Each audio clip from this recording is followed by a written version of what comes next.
Good morning दोस्तों, सत श्री अकाल, अस्सलाम वालेकुम, जय श्री राम। आनंद है प्रचंड, कहते मस्तकों के झुंड। आज जंग की घड़ी की तुम पुकार दो। आन बान शान या फिर जान का हो दान, जाके एक धनुष के बाण पे उतार दो। तो दोस्तों, आन बान शान जब जंगे मैदान में उतरते हैं तो सब लाना पड़ता है।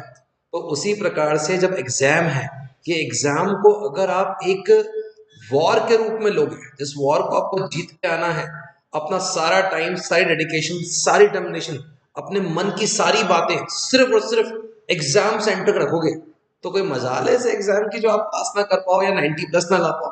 तो दोस्तों, आज ये जंग हमारी एग्जाम की रहेगी। स्पेशल एडजस्टमेंट का आज दिन है। सर, स्पेशल एडजस्टमेंट मतलब वो एडजस्टमेंट जो कि हमारी लास्ट क्लास में नहीं हो पाई, कुछ इंपॉर्टेंट बातें जो कि फाइनल अकाउंट्स की हैं। तो बहुत सारी बातें हम लोग लेने वाले हैं। अगेन मैं दोस्तों को बोलूंगा कि सबसे पहले मेरे साथ मेरे लेक्चर में बैठे हो तो एक रिक्वेस्ट तो करूंगा कि फॉर्मेट, एक तरफ ट्रेडिंग अकाउंट का फॉर्मेट और एक तरफ ट्रेडिंग अकाउंट का फॉर्मेट एंड एक तरफ इसका बैलेंस शीट का फॉर्मेट, दो अलग अलग पेज पे कॉपी के दो पन्ने। मम्मी बोले बेटा दो पन्ने यूज करो, मम्मी को बोलो पास चाहिए कि फेल, पास चाहिए तो जैसा सर बोल रहे हैं वैसा करने दो, अभी आप कुछ मत कहो। तो सर ठीक है, अच्छी बात है। तो सिस्टमेटिक सर अगर अपन चीजें लिखते हैं, दो पन्ने आमने सामने होते हैं, तो बेटा अपन ने पिक्चर, अगर अपन बात करें पिक्टोग्राफिक मेमोरी की बात करी है, तो ये पिक्टोग्राफिक मेमोरी का ही काम होता है, बहुत सिस्टमेटिक लेके चले कि चीजें आपको ढंग से समझ में। तो मैंने भी तैयार कर ली है अपनी बैलेंस शीट के फॉर्मेट। अब अगर आप मुझे अलाउ करो तो अपन सिस्टमेटिक बातें करते हैं। देखो, एक जो चीज लास्ट वाली में रह गई थी, वो सारी एडजस्टमेंट नंबर 16 से शुरू करेंगे। नंबर 15 तक पहले वाले क्लास में हो चुका था। सर ठीक है, तो नंबर 16 पे सर आप क्या लेके आ रहे हो? मैं आपको एडजस्टमेंट बताते भी जाऊंगा, मेन तो समझाते भी जाऊंगा, है ना बेटा। तो नंबर 16 की एडजस्टमेंट अपन लिखते हैं।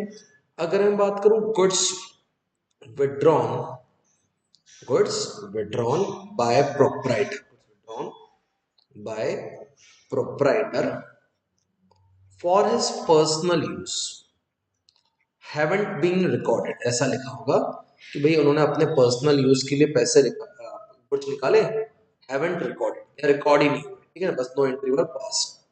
तो सर इसका क्या होगा? मतलब प्रोप्राइटर दुकान का माल लेके आए। अगर हमारी कपड़े की शॉप है तो मैं अपनी शॉप से पापा से अपने लिए कपड़े लेके आ गया, तो पापा को इसकी एंट्री तो पास करनी पड़ेगी ना, किसी को तो जवाब देना पड़ेगा बेटा। हाँ सर। तो यो यहाँ पे परचेज में से, ध्यान रखिएगा, अगर आपने वो गुड्स निकाले हैं तो परचेज में से ड्राइंग्स के नाम पे माइनस हो जाएंगे, क्योंकि आपने वो पैसा कर लिए निकाला है घर के लिए। तो एक प्रकार से थोड़ी सी रेक्टिफिकेशन टाइप की ही एंट्री है बेटा। बट ध्यान रखिएगा, वो यहाँ पे होके ना ड्राइंग्स के नाम पे। और समझो फॉर एग्जांपल आपने 2000 का माल निकाला है घर के लिए, तो वो जो कैपिटल में जब यहाँ से आप ड्राइंग्स माइनस करते हो, ध्यान रखिएगा सर, कैपिटल में हम लोग बात मानते हैं कि यहाँ पे नेट प्रॉफिट क्या होता है बेटा, प्लस, और फिर ड्राइंग्स क्या होती है, माइनस। तो आपको बुक में जो भी ड्राइंग्स गिव, जैसे एग्जांपल बुक में आपको 50,000 की ड्राइंग्स गिवन है, तो आप उसी ड्राइंग्स में अलग से एडिशनल ड्राइंग के नाम से इसको और ऐड कर दोगे मतलब माइनस कर दोगे। तो कैपिटल में से 50,000 भी माइनस होंगे जो बुक में दिए हुए हैं, और 2,000 भी। 50,000 से कंफ्यूज मत होना, ये ट्रायल बैलेंस में दिया हुआ रहेगा। सर ठीक है, एक बात तो ये समझ में आई। और सर क्या, और कैसी एडजस्टमेंट? तो इसको अपन नंबर कौन सा देते हैं बेटा, 16, ठीक है ना। ये एडिशनल ड्राइंग को नंबर कौन सा देते हैं, 16।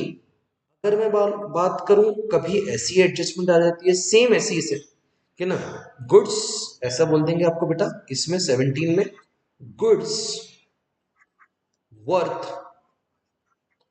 50,000 डिस्ट्रीब्यूटेड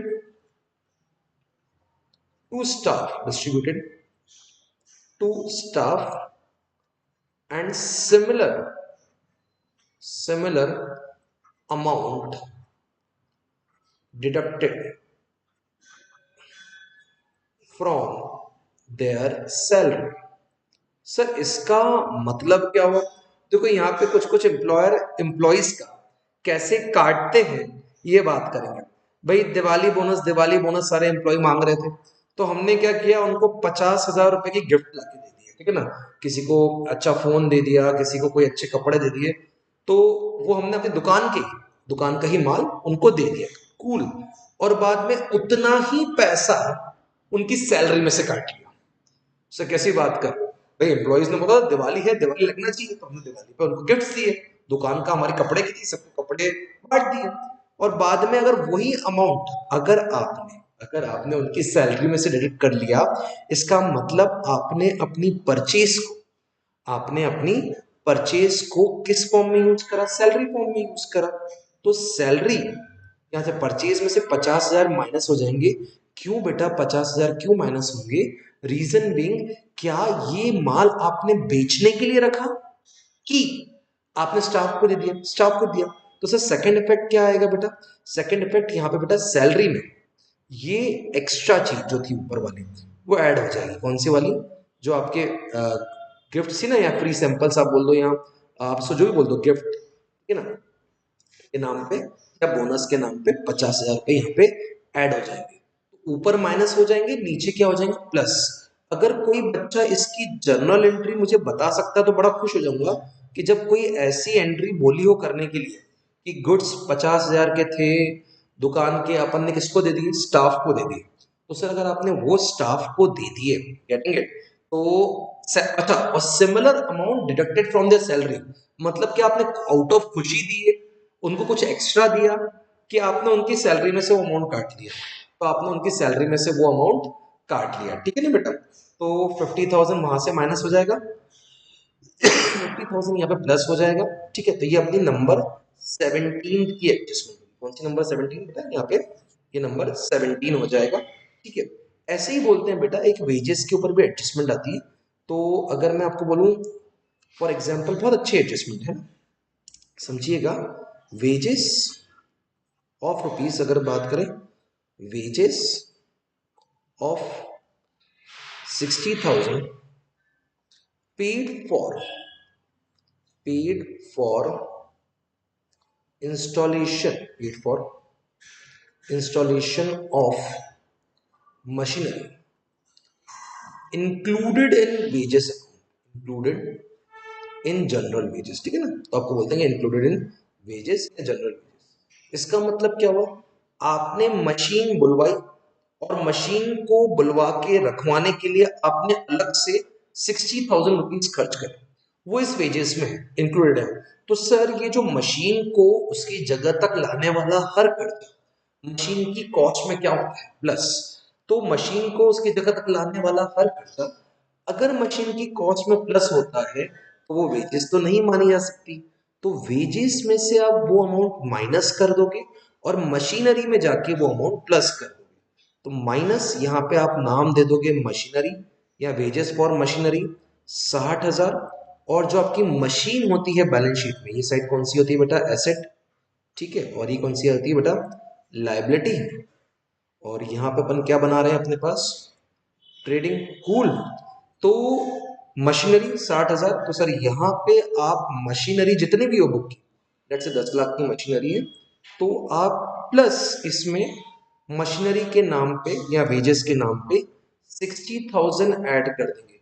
जो बच्चों ने डेप्रिसिएशन पढ़ लिया है, जिन बच्चों ने जर्नल एंट्री पढ़ी है, उनको एक पता है, all the expenses incurred to make the asset ready for use are included in the cost of asset.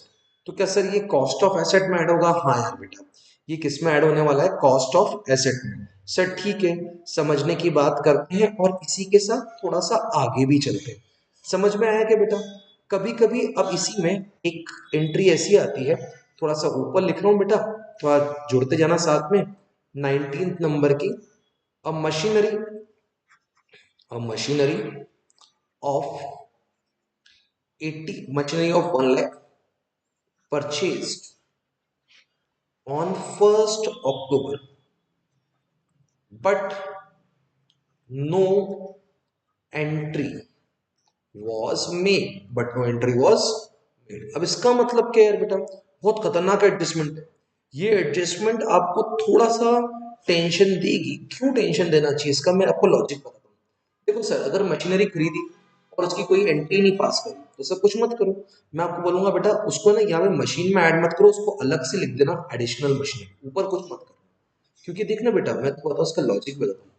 तो ये तेरी नंबर कौन सी है, अगर अपन लेके चले बेटा 18 तो कर लिया अपन ने, अब अपन कौन सी कर रहे हैं 19, ठीक है ना। तो एडिशनल मशीनरी, एडिशनल मशीनरी के नाम से आप इसको अलग से लिख दीजिएगा। कितने रुपए की है बेटा 1 लाख, ठीक है ना। तो अपन इसको एडिशनल मशीनरी के नाम से लिखेंगे 1 लाख, और यहाँ पे लिख देंगे वेंडर फॉर मशीन। इसकी दोनों एडजस्टमेंट कहाँ पे आएगी, बैलेंस शीट में ही आएगी। Vendor for machinery, vendor for what, machinery. कितना बेटा 1 लाख। क्योंकि क्वेश्चन में कहीं ना कहीं डेप्रिसिएशन की बात करी होगी सर, 100% डेप्रिसिएशन की बात करी होगी। तो क्योंकि क्वेश्चन में डेप्रिसिएशन की बात करी होगी तो क्या इस मशीन पे भी एडिशनल अलग से डेप्रिसिएशन लगेगा। हाँ, ध्यान रखना ये मशीन खरीदी भी कब, अक्टूबर में। तो लेट से अगर आपको क्वेश्चन में गिवन होता कि डेप्रिसिएशन है कितना परसेंट बेटा 10%, तो 1 लाख का 10% कितना हो गया 10,000। तो सर 10% वो थोड़ी लगेगा, 1 लाख का 10% 6 महीने के लिए लगेगा, तो ये 5,000। अब मैं आपको बताऊँ ये क्वेश्चन आप बोल रहे थे सर स्पेशल है, क्या स्पेशल है इसमें बेटा, देखना उन्होंने ये तो बोला एक मशीन खरीदी है उसकी एंट्री नहीं करी, ये तो बोला होगा कोई लोग, ठीक है। लेकिन ये कहाँ बोला कि इस पर डेप्रिसिएशन भी लगाना है, तो कैसा इस पर अलग से डेप्रिसिएशन भी लगाना पड़ेगा। हाँ यार, वो चीज थोड़ी सी अच्छी है समझने की है कि इस पे अलग से डेप्रिसिएशन भी लगाना पड़ेगा। क्योंकि इस पे अलग से डेप्रिसिएशन लगाना पड़ेगा तो वो डेप्रिसिएशन वाला पार्ट जो बाकी डेप्रिसिएशन लगा के रखा है आपने उसमें अलग से ऐड हो जाएगा, है ना बेटा, डेप्रिसिएशन अलग से ऐड हो जाएगा इस एडिशनल डेप्रिसिएशन के नाम से। तो ये कौन सा नंबर हुआ बेटा 19, कौन सा नंबर हो गया 19 सर, ठीक है। ये भी चीज थोड़ी सी लग रही है अच्छी, हाँ सर काम की तो होगी। बेटा एक बहुत अच्छी एडजस्टमेंट होती है अगर मैं आपको बोलूँ तो, ये समझने की एडजस्टमेंट होती है ना बेटा। गुड्स बहुत प्यारी एडजस्टमेंट है, गुड्स कॉस्टिंग, ध्यान रखना बहुत प्यारी adjustment. Goods costing 40,000, sale value 50,000, given on sale on approval basis, sale on what, approval basis। Sir इसका मतलब क्या, अब इसका मतलब बहुत ध्यान से सुनना यार बच्चों कि what do you mean by sale on approval basis. तो सेल ऑन अप्रूवल बेसिस की बात करूं और सिस्टमैटिक बात करूं तो हम कस्टमर को माल देते हैं, अरे आप ले जाओ, पसंद आए तो रखना, नहीं पसंद आए तो वापस कर देना। तो अगर आपने, और ये आपको लिखा होगा कि it was recorded in actual sales, तो आपने कस्टमर को मतलब आपके परम मित्र थे चिंटू भैया, चिंटू भैया को बोला ये चीज बहुत अच्छी है, ये फोन आप ले जाओ, पसंद आया तो रखना, नहीं आया तो वापस कर देना। अब 31 मार्च तक चिंटू भैया का तो कोई कॉल नहीं आया कि वो फोन रख रहे हैं कि नहीं रख रहे हैं। अब ये टेंशन की बात, क्योंकि अगर चिंटू भैया फोन नहीं रख रहे हैं तो हमारी सेल्स माइनस होगी। अरे सर ये तो आपने बात बोली, और सर चिंटू भैया करते ही हमेशा ऐसे, हम उनको जब भी ऐसा बोलते हैं ना तो वो रखते नहीं है, यूज कर लेते हैं फिर वापस करते हैं। तो सबसे पहले तो बेटा आपकी सेल्स में से वो सेल जो अप्रूवल बेसिस वाली सेल, अप्रूवल वाली सेल है बेटा, वो क्या हो जाएगी माइनस। मैं जानबूझ के एडजस्टमेंट को ट्राई करता हूँ कि रेड पेन से लिखूं ताकि आपको समझ में आए कितना फिगर है। उनको तो 50,000 में बेचा होगा ना बेटा, तो सेल्स में से भी माइनस हो जाएगी। सर हम माइनस कर दें मतलब हम क्या मान रहे हैं, देखो अंटिल उनकी तरफ से कोई हाँ नहीं आया है तो आपको ये मालूम मानना पड़ेगा कि नहीं वो नहीं रख रहे हैं, क्योंकि प्रूडेंस कंसेप्ट ये बोलता है कि आपने तो उनको बोला है वापस कर देना, है ना। और नॉर्मली कोई रीजनेबल टाइम भी नहीं होना चाहिए, मालूम पड़ा आपने चिंटू भैया को देखे 1-2 साल हो गए तो आप सेल्स मान सकते हो। बट नॉर्मली अगर आपने उसको सेल ऑन अप्रूवल बेसिस बोला है तो आप चिंटू भैया को, जो आपने डेटर लिस्ट में नाम लिख रखा था चिंटू भैया का, अब वो चिंटू भैया के नाम में समझो आपके जो भी डेटा थे, मान लो 5 लाख के कुछ भी, तो कितने रुपए के डेटा थे उसमें से आपका ये अप्रूवल वाली सेल्स वो क्या हो जाएगी माइनस। अप्रूवल वाली सेल्स आपकी माइनस हो जाएगी कितनी 50,000। अब इसका मतलब अगर वो माल चिंटू भैया का नहीं है तो किसका है? वो माल फिर आपका हो गया। तो यहां पे देख 4 एडजस्टमेंट होगी। क्लोजिंग स्टॉक में प्लस हो जाएगा, किसमें प्लस हो जाएगा? क्लोजिंग स्टॉक में वही चीज प्लस हो जाएगी, कितने से? +40। यहाँ पे भी, और जो यहाँ पे बैलेंस शीट में भी क्लोजिंग स्टॉक होता है ना बेटा, तो अगर अपना बैलेंस शीट में भी क्लोजिंग स्टॉक होता है तो वो उसमें क्या हो जाएगा? प्लस। तो सर यहाँ पे जो बैलेंस शीट का क्लोजिंग स्टॉक आएगा, क्या ये उसमें प्लस हो जाएगी? हाँ यार बेटा, क्लोजिंग स्टॉक में ये 40,000। तो सर ये वो एडजस्टमेंट है जिसके 4 इफेक्ट होते हैं। तो कभी कोई वाइवा में पूछ ले कि ऐसी भी कोई एडजस्टमेंट होती है क्या जिसके 4 इफेक्ट होते हैं, तो बिल्कुल टीचर को खुशी हो चाहिए बोलना, सर पता है हमको ऐसी एक एडजस्टमेंट है जिसके कितने इफेक्ट होते हैं? 4 इफेक्ट होते हैं। सर ठीक है, समझ रहे हैं, हम लॉजिक भी समझ रहे हैं कि इसके इफेक्ट कितने होते हैं? 4। कूल। आगे की बात करेंगे बेटा। सर और कौन सी एडजस्टमेंट, एक है ना बहुत खतरनाक एक एडजस्टमेंट होती है, समझिएगा जरा, उसका मतलब समझिएगा। वो ट्रायल बैलेंस में आपको देख के रखी हुई है, लेके चले अपन कैसी, इस प्रकार से। वो आपको ट्रायल बैलेंस में इम्प्लाइड एडजस्टमेंट दी होती है। कैसी होती है बताता हूँ मैं आपको, और इन एडजस्टमेंट से थोड़ा सा बच के रहिएगा बेटा, बहुत खतरनाक होते हैं यार ये एडजस्टमेंट। तो अगर आपको देखे रखा है 10% बैंक लोन लेके रखा है, आपको देकर रखा है 20 लाख का, और इसके लिखा है टेकन ऑन 1 अक्टूबर। पहली बात, अगर ये दिया हुआ है इसका मतलब मान लो कि वो आपसे इंटरेस्ट ऑन लोन पे एडजस्टमेंट चाह रहा है, क्या वो ऐसा बोलेगा कि मैं चाह रहा हूं? आपको समझना पड़ेगा। और फिर ऐसा भी लिख देगा, बताओ, interest on loan paid, let's say 30,000, ऐसा भी दे देगा। अब सर इसका क्या करें, समझो ध्यान से, यहाँ पे कैलकुलेशन करो। अगर 20 लाख का लोन था, इनटू कितना? 10%, इनटू इनटू इनटू इनटू कितना? 6/12, इनटू कितना? 6/12। तो 20 लाख का 10% इंटू 6/12, तो अगर आप करोगे तो 1 लाख रुपए आएगा। कितना आएगा? 1 लाख। तो 1 लाख का लोन पे करना था, इंटरेस्ट पे करना था, आपने पे कितना करा है? 30,000। तो अगर आपने 30,000 पे कर दिया है तो आउटस्टैंडिंग इंटरेस्ट कितना है? Outstanding interest is 70,000। तो ये हो जाएगा आउटस्टैंडिंग इंटरेस्ट ऑन लोन। ठीक है क्या बच्चों? तो सर ऐसे में फिर हम क्या इफेक्ट डालेंगे? कुछ नहीं बेटा, जो आउटस्टैंडिंग इंटरेस्ट का होता है। तो सर ये स्पेशल कैसे हुआ? ये बोल नहीं रहा कि मैं एडजस्टमेंट हूं, बट ये है, ये उस सनम के समान है जिसके दिल में भी हाँ तो है, बट कमबख्त कहती ही नहीं है कि उसे भी तुमसे उतना ही प्यार है जिसे जितना तुम्हें उससे प्यार है। ठीक है, अब ये ना कहने के चक्कर में क्या वो उम्र ही निकल जाती है, फिर बाद में शादी होके मिलते हैं लोग कि आपकी इनसे, और फिर कभी ऐसी बात निकलती है, था तो तुम भी हमारे रिश्ते थे, क्या वो उन रिश्तों को क्या रहे साहब जिनकी कहानी नहीं बनी, किस्ते बन के रह गए। चले, तो आउटस्टैंडिंग इंटरेस्ट ऑन लोन यहाँ पे और यहाँ पे आएगा। सर ये कौन सी एडजस्टमेंट है? Implied adjustment. ध्यान रखिएगा, ये कौन सी एडजस्टमेंट है? Implied adjustment. सर ठीक है, ये भी समझ में थोड़ी थोड़ी तो आ रही है। नेक्स्ट लेके चलेंगे बेटा। इसके अलावा कभी कभी यहाँ पे ना इंटरेस्ट गिव, ऐसे इन्वेस्टमेंट गिवन रहती है, ऐसे दे देंगे आप 15% investments, 15% investment, let's say 10 lakh. Cool.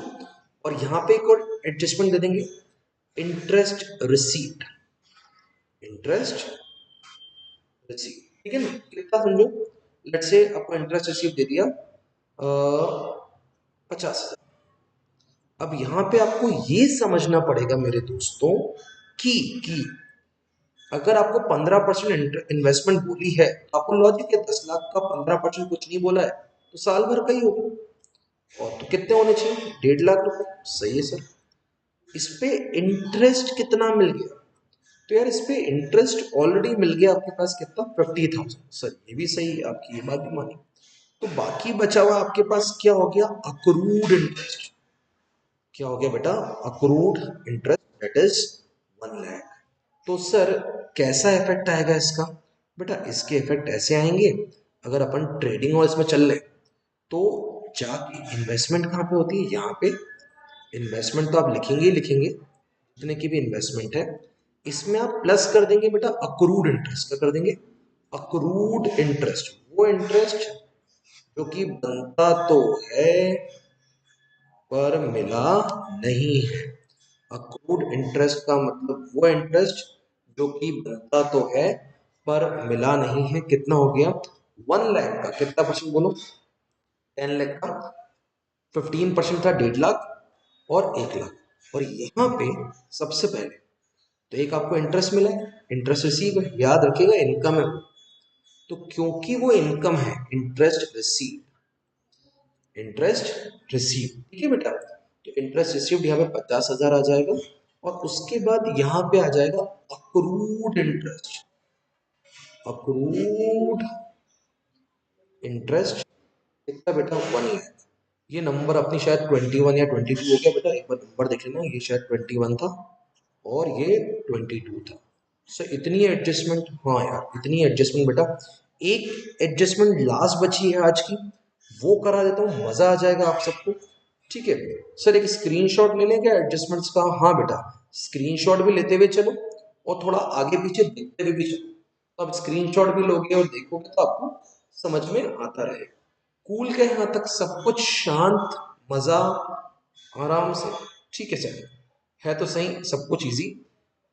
एक नई चीज लिख दूं अगर मैं आपसे बोलूं तो सर नई चीज क्या है और कैसी है और क्या लिखना चाहते हो? बहुत बार बोला होता है सैलरी टू प्रोपराइटर, ठीक है ना? 123 ले लेते हैं, सैलरी टू प्रोपराइटर। अगर अपन लिखे चलो तो सर प्रोपराइटर को अगर आपने सैलरी दी समझो 40,000, तो क्या ये बिजनेस के लिए खर्चा मानी जाएगी? द आंसर इज यस, ये बिजनेस के लिए खर्चा मानी जाएगी। तो सर ये कैसे होगी? As per business entity concept. As per business entity concept आप वो सैलरी को यहां डालोगे, कलर का पेन चेंज कर लो ताकि तुमको क्लियर हो जाए। आप उस सैलरी को पीएनएल, पीएनएल के डेबिट साइड में डालोगे बेटा, ठीक है ना? ये ध्यान रखिएगा ये पीएनएल है और वो ट्रेडिंग है, ठीक है ना? यहाँ पे आप टू सैलरी में डाल दोगे, यहाँ पे जो भी उसकी सैलरी है, और इस सैलरी को आप कैपिटल में प्लस कर सकते हो। तो कैपिटल में यहाँ पे सैलरी टू प्रोप्राइटर जाके ऐड कर सकते हो। So these are some special adjustment जो आपको पता होनी चाहिए। मैं एडजस्टमेंट से ज्यादा फोकस कभी कभी स्पेशल एडजस्टमेंट बोलता हूँ।